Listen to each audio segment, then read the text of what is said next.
Welcome to our channel. Hanya ada satu kata, lawan. Demikianlah penggalan puisi Wiji Tukul yang menjadi duri dalam daging terhadap rezim Orde Baru. Bahkan hilangnya aktivis HAM ini masih menjadi misteri hingga hari ini. Pertanyaannya, seberapa berbahayakah seorang Wiji Tukul hingga ia mesti dihilangkan? Nah, untuk itu berikut ini akan dibahas sepak terjang seorang Wiji Tukul yang telah dirangkum oleh channel Data Fakta untuk kamu. Tapi sebelum lanjut, kami ingatkan kembali untuk subscribe channel ini dan aktifkan lonceng notifikasi kamu untuk mendapatkan video edukatif dari Data Fakta.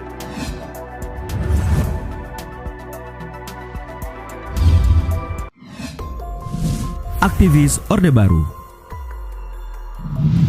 Orde Baru mendengar namanya saja sudah terbayang satu kengerian yang terkonstruk di kepala tentang keotoriteran pemimpin negara saat itu, di mana suara rakyat dibungkam oleh lapisan aparatnya. Namun, di tengah nihilnya kebebasan berpendapat, justru muncul suara-suara yang menggoyahkan Orde Baru, dan nama Wiji Tukul sudah barang tentu sangat diperhitungkan.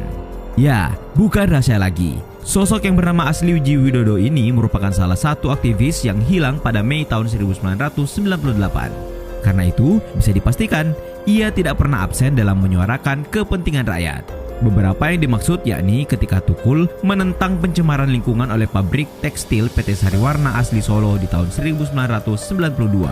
Pria kelahiran 26 Agustus 1963 ini pun pernah memimpin aksi petani di Ngawi, Jawa Timur, dan terus berlanjut akhir tahun 1995 menjadi penggerak demonstrasi besar aksi protes karyawan PT Sritex. Aksi kala itu berbuntut pemukulan yang mengakibatkan luka parah di mata kanannya.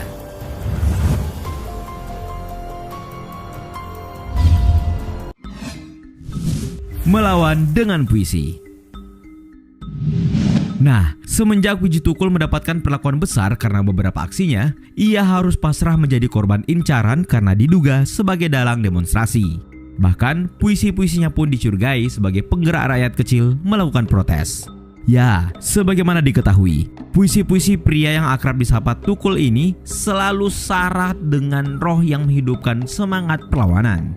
Salah satu puisi yang dikenal provokatif dapat ditemui dalam puisinya yang berjudul Peringatan.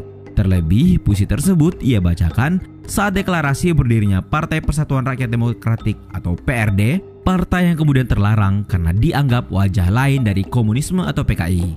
Berikut puisi yang dimaksud. Jika rakyat pergi ketika penguasa pidato, kita harus hati-hati.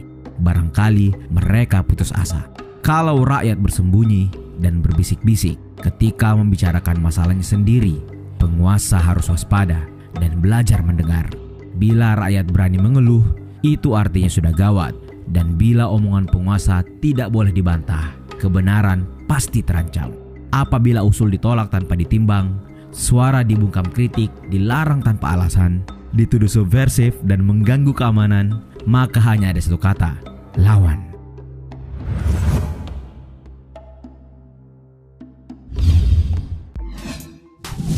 Penggerak Jaringan Kerja Kesenian Rakyat atau Jaker.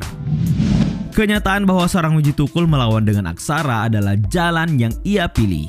Bagaimana ia memandang seni harus membebaskan sudah pasti seperti pintu masuk ke dalam semangat perlawanan yang masih ditularkan hingga hari ini. Faktanya, Tukul memang merupakan salah satu penggerak Jaringan Kerja Kesenian Rakyat atau Jaker yang kemudian dijadikan sayap kanan PRD, di mana dirinya didapuk menjadi Ketua Divisi Budaya. Nah, di mata Orde Baru sendiri, Jaker adalah lekra yang menjadi organisasi sayap kanan PKI. Sehingga dirasa sangat wajar jika Tukul menjadi sasaran untuk dihilangkan oleh Orde Baru. Bahkan, orang-orang meyakini bahwa puisi-puisi Wiji Tukul sudah seperti bensin yang mampu menyulut api perjuangan. Tidak hanya aktif menulis, ia juga aktif menyelenggarakan kegiatan teater dan melukis dengan anak-anak kampung Kalangan tempat ia dan anak istrinya tinggal.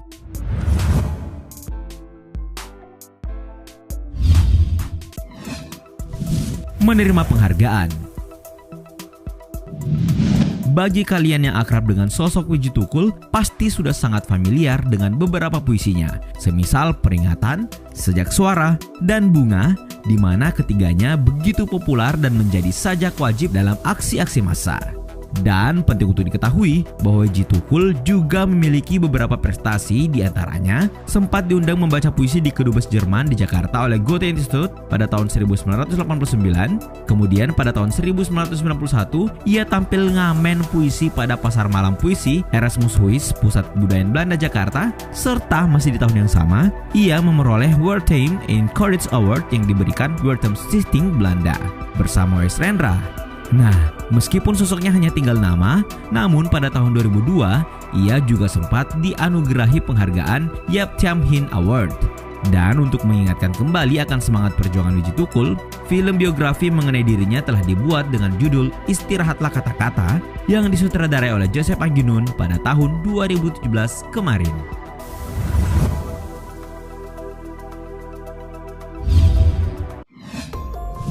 Si Gila Baca dan Pemberani.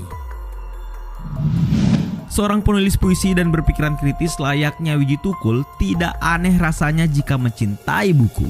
Ya, pribadinya dikenal sangat gila baca sampai buku-buku loakan pun tak rela ia lewatkan barang selembar saja.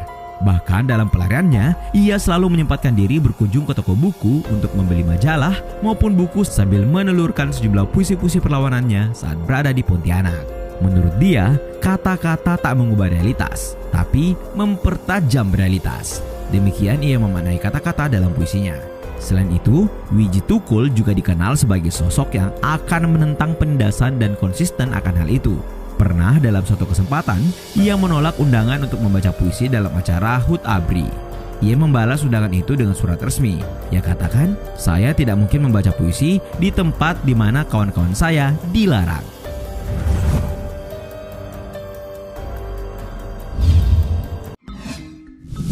Hidup dalam pelarian.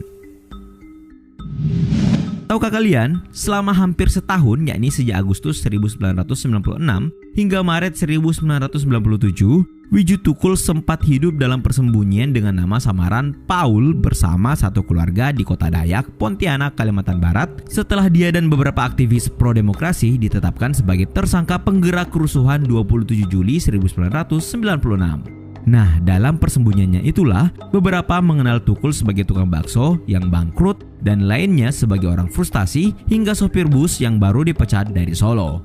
Berdasarkan rilis viva.co.id 24 Januari 2017, edisi wawancara khusus dengan keluarga yang menampung Tukul, Martin, diketahui bagaimana perjuangan Tukul dalam pelarian. Bahkan dalam satu waktu, foto Wiji Tukul muncul di majalah Detak, namun diatasi oleh Martin dengan mengatakan bahwa orang yang ada di foto tersebut adalah kembaran dari Paul. Nah, barulah setelah 5 bulan persembunyian, tepatnya pada awal Januari 1997, Tukul mengungkapkan rindu dengan istri dan anaknya dan memutuskan pulang namun berjanji untuk kembali. Hingga pada akhirnya di tahun 2000, setelah 3 tahun putus komunikasi dengan Wiji Tukul, Martin dikejutkan dengan telepon dari Sipon atau istri Tukul yang mengatakan bahwa sang aktivis telah menghilang.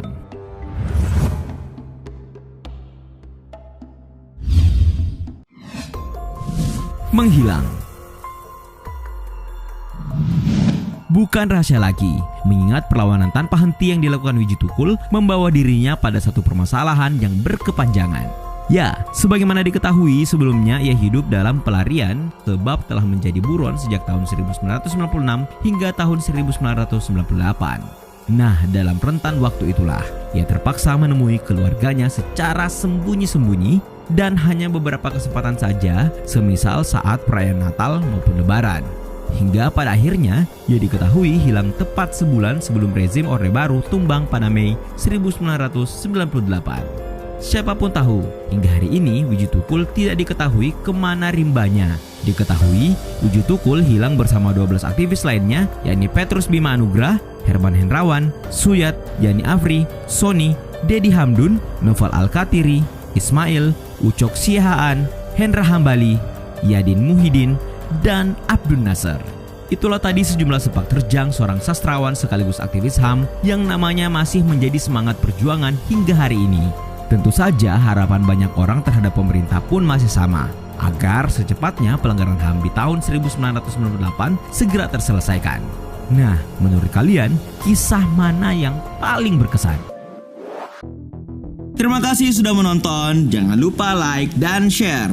Nonton juga video-video edukatif lainnya yang sudah kami sajikan untuk kalian. Sekali lagi, jangan lupa subscribe dan tinggalkan argumenmu di kolom komentar. Sampai jumpa di video edukatif Data Fakta selanjutnya.